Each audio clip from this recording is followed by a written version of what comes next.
Assalamualaikum warahmatullahi wabarakatuh. Alhamdulillahirabbil alamin. Waladzi arsala rasulahu bil huda wa dinil haqq liyudhhirahu 'ala dini kullih walau karihal musyrikun. Asyhadu alla ilaha illallah wahdahu la syarikalah wa asyhadu anna Muhammadan abduhu wa rasuluh. Allahumma sholli ala Muhammad wa ala ali Muhammad, amma ba'du. Kaum muslimin rahimakumullah. Alhamdulillahirabbil alamin. Marilah kita panjatkan puji syukur kehadirat Allah Subhanahu wa taala.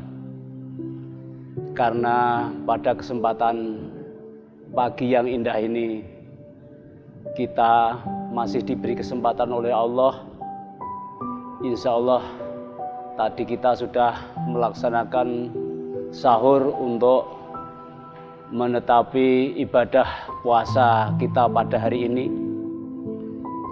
Kita berdoa kepada Allah, moga-moga puasa kita pada hari ini sampai nanti sore kita berbuka tidak ada satu halangan apapun atas kehendak Allah Subhanahu wa taala. Selanjutnya, sholawat serta salam marilah kita ucapkan kepada junjungan Nabi kita, Nabi Muhammad SAW, beserta keluarganya, beserta para pengikutnya hingga akhir zaman. Selanjutnya, para kaum muslimin yang berbahagia, pada kesempatan pagi yang sejuk ini, marilah kita sejenak mengintrospeksi pada diri kita sendiri, bermuhasabah pada diri kita sendiri, apa yang sudah kita lakukan pada masa lalu, dan apa yang sudah kita lakukan pada hari ini, dan apa yang akan kita lakukan untuk kedepannya. Maksud dari muhasabah ini agar kita senantiasa lebih mendalami tentang kesadaran diri kita terhadap penghambaan kita kepada Allah Subhanahu wa taala, sekaligus meneliti tentang hal-hal apa yang pernah kita lakukan, baik perbuatan yang berujung pada dosa atau pelanggaran maupun perbuatan yang akan menghasilkan pahala. Tentu kita sebagai manusia pasti tidak luput dari kesalahan-kesalahan, tidak luput dari kealpaan-kealpaan, dan tidak luput dari dosa-dosa. Dalam sebuah hadis dikatakan bahwa kullu bani Adam khotoun wa khairu khotoina tawwabun. Bahwa memang tiap-tiap dari Bani Adam, atau ada yang menerjemahkan semua dari Bani Adam itu pasti melakukan satu dosa atau satu kesalahan. Tetapi sebaik-baik orang yang melakukan dosa atau pelanggaran itu adalah orang yang mau bertaubat. Maka kesadaran diri bahwa pada diri kita penuh atau paling tidak ada dosa-dosa yang telah kita kerjakan, itu Allah akan membuka jalan maghfirah atau ampunannya, sehingga manusia itu akan punya kesadaran juga untuk menuju kepada ampunan dari Allah. Ibarat kata, pintu sudah terbuka sehingga Allah memberikan kesempatan kita masuk kepada pintu pengampunannya. Nah, tinggal kita mau memanfaatkan atau tidak. Tersebut di dalam Quran surat Az-Zumar ayat 153.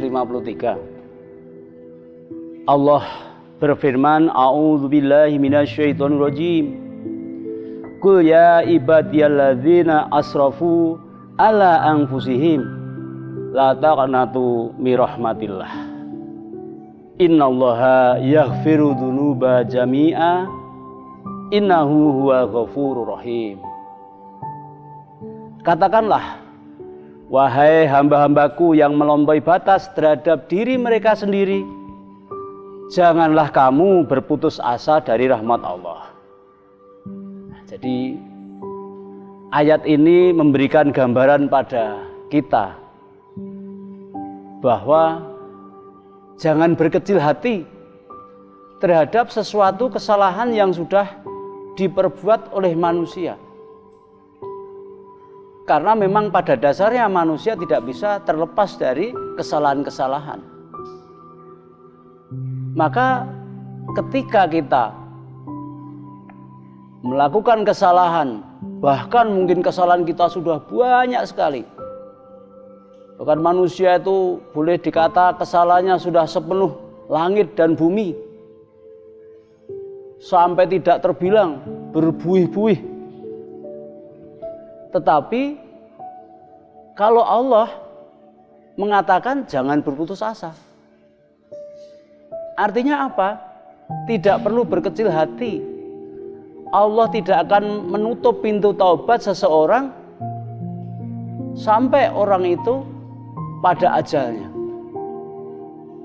Sebelum ajal misalnya, orang dosanya sekian, tapi ada kesadaran. Walaupun ibarat kata dalam hitungan detik atau hitungan menit, tapi kesadaran itu disertai dengan kesadaran penuh akan kesalahannya dan segera menuju pertaubatannya kepada Allah akan diterima oleh Allah. Sehingga tidak ada di dalam pandangan Islam itu saya dosanya sudah banyak, apa iya saya sudah orang kotor begini ya, akan minta maaf kepada Allah, apa iya dimaafkan. Orang minta maaf kepada manusia saja tidak bisa dimaafkan. Nah justru kebalikannya, sifat pemaaf dari Allah dan sifat kasih sayang dari Allah itu melampaui dari murkanya Allah. Sehingga sebenarnya bagi orang yang mau mengerti tentang isi Al-Quran sedikit saja, tidak ada ceritanya orang itu berputus asa dari rahmat Allah sampai misalnya melakukan tindakan bunuh diri, sampai melakukan sesuatu yang berkata sudah kepalang basah, mau mundur juga hajur, mau maju juga ya sudah sekalian saja. Mahal akhirnya dia meninggal atau mati dalam keadaan belum bertaubat kepada Allah. Nah, padahal di situ sudah dikatakan bahwa Allah itu mengampuni dosa-dosa semuanya. Ini janji Allah.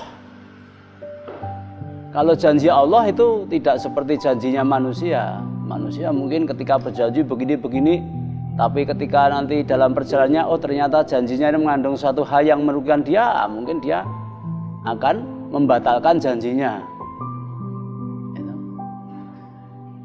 Ketika awal mulu-mulu, nanti kalau jadi gini, begini lah, setelah dalam perjalanannya dikiranya kurang menguntungkan, dia cuma mau itu kan janji saya dulu.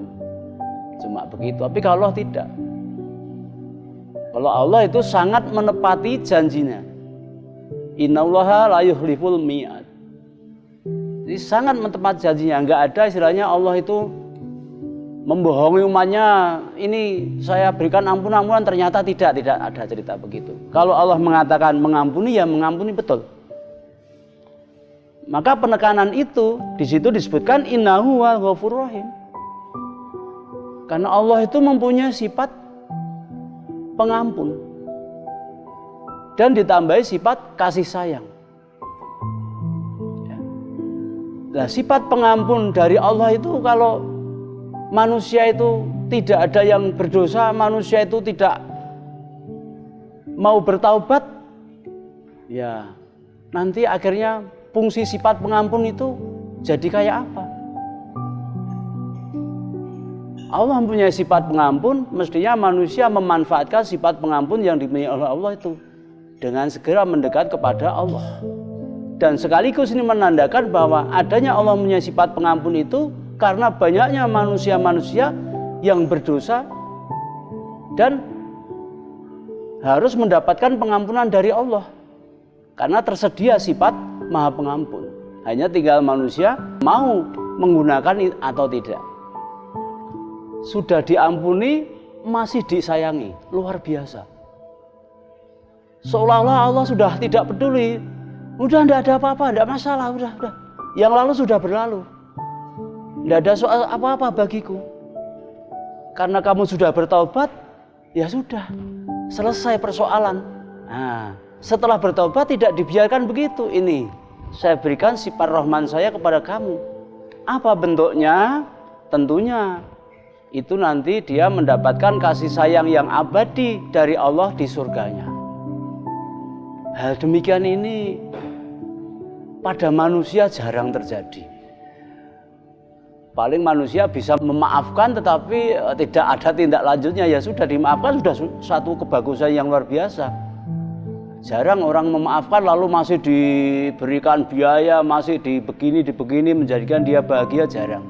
Tapi Allah dua sifat ini bersautan dan ini mestinya menjadi hal yang sangat menarik bagi manusia yang mengetahui. Para pemirsa yang berbahagia, itulah sifat Allah. Maka Allah dalam Al-Quran surat Al-Baqarah ayat 199 memfirmankan, wastaghfirullah innallaha ghafurur rahim. Dan mohon ampunlah kepada Allah. Ayat itu masih disambung lagi juga, sesungguhnya Allah Maha Pengampun lagi Maha Penyayang. Di ayat ini Allah sebagai Khalik, sebagai pencipta dari kita makhluk ini, sampai seolah-olah menyuruh kepada kita supaya mohon ampun kepada Allah. Diperintah-perintah, mohonlah ampun pada aku, nanti akan aku maafkan dan akan aku curai kasih sayang. Ini juga janji lagi yang secara lebih tegas, karena diperintahkan secara langsung kepada manusia yang sudah berbuat kesalahan. Dalam surat Ali Imran ayat 133 Allah sudah memfirmankan, wasyari'u ila mahfiratim mirabbikum wa jannatin arduhas samawati wal ard uiddat lil muttaqin. Dan bersegeralah kamu mencari ampunan dari Tuhanmu dan mendapatkan surga yang luasnya seluas langit dan bumi yang disediakan bagi orang-orang yang bertakwa. Ini bentuk kasih sayang Allah tadi, supaya kita cepat-cepat datanglah ke sini. Seolah-olah Allah mengatakan itu kepada kita, kesini mumpung kasih sayangku sudah terbuka lebar, pintu taubat saya buka seluas-luasnya, maafku aku berikan kepada segenap hambaku, yang salah-salah apapun salahmu, kesini semua, asal mau mendekat kepadaku, bertaubat kepadaku, mohon maaf kepadaku, tidak ada persoalan sama sekali denganku. Ini saya sediakan di situ surga yang luasnya seluas langit dan bumi. Jadi kalau dihitung begitu, wah sudah tidak ada kekurangan apa-apa dari Allah yang diberikan kepada kita ini. Udah salah, dimaafkan, masih dikasih sayangi, diberikan surga. Sesuatu yang bagi orang bisa merasakan mesti sangat nikmat sekali. Maka pada kesempatan Ramadan ini, terus marilah kita mendekatkan diri kepada Allah dengan mohon ampunannya, dengan cara yang pertama di situ kita ada kewajiban melaksanakan puasa Ramadan. Yang puasa Ramadan itu juga sebagai pencuci dari dosa-dosa kita. Dalam sebuah hadis Rasulullah bersabda, man shoma Ramadana imanan wahtisaban ghufira lahu ma taqaddama min dzambi. Barang siapa yang berpuasa Ramadan Karena beriman dan mengharap pahala dari Allah, niscaya akan diampuni dosa-dosanya yang telah lalu. Ini kesempatan kita pada Ramadan, ada waktu yang khusus dengan cara kita melaksanakan puasa Ramadan. Semoga nanti satu hari ini yang kita lalui sampai berbuka, moga-moga menjadi satu sarana kita untuk mohon ampun kepada Allah dengan cara memperbanyak istighfar kepada Allah Subhanahu wa taala. Yang lainnya lagi, di suasana Ramadan ini kita juga bisa mendapatkan ampunan pada waktu kita berqiyamul lail. Pada waktu kita malam hari bersembahyang, sholat, tarawih atau tahajud. Dalam hadisnya dikatakan man qama ramadhana imanan wa ihtisaban ghufirallahu ma taqaddama min dzambi. Barang siapa melakukan sholat malam pada bulan Ramadan karena beriman dan mengharap pahala, niscaya Allah akan mengampuni dosa-dosanya yang telah lalu. Sama, redaksinya sama, tapi dua tindakan yang berbeda. Yang pertama tadi ketika dia puasa pada siangnya, yang kedua ketika dia qiyamul lail pada malam harinya. Sehingga sepanjang hari itu sebenarnya Allah terus-menerus membukakan pintu taubatnya untuk hambanya, khususnya di bulan Ramadan itu. Lalu yang ketiga, di bulan Ramadan kita hendaklah memperbanyak istighfar kepada Allah. Dalam sebuah hadisnya dikatakan salah satun lataruddu dakwatahum, di salah satunya adalah asoimu hatta yuftiru. Ada 3 jenis orang yang tidak tertolak doanya, yaitu salah satunya orang yang berpuasa sampai dia berbuka. Nah, jadinya itu siang hari ada 2, ya, siang hari ada 2 kesempatan. Ketika kita puasa sudah diampunkan dosanya, lalu kita diperbanyak istighfar, termasuk doanya, doa-doa termasuk istighfar itu tidak akan tertolak, ya, karena itu satu hal yang istimewa di bulan Ramadan, dan Ramadan itu hanya kita jumpai pada 1 tahun sekali. Maka marilah, kapan lagi kita akan menuju ampunan kepada Allah kalau tidak pada bulan ini.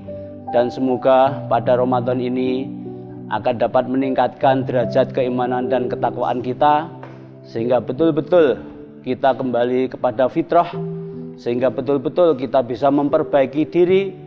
Ramadan yang kemarin sudah kita lalui, Ramadan hari ini kita lalui, tetapi jangan sampai menjadi rutinitas. Hari ini tentu harus lebih baik dari hari yang kemarin, dan cita-cita kita besok harus lebih baik daripada hari ini. Demikian yang dapat kami sampaikan pada kesempatan ini, dan atas semuanya ada hal kebaikan, semuanya dari Allah. Ada salah-salah katanya dari saya pribadi, saya mohon maaf yang sebesar-besarnya. Aqulu qouli hadza wa astaghfirullah, innallaha ghafurur rahim. Wassalamualaikum warahmatullahi wabarakatuh.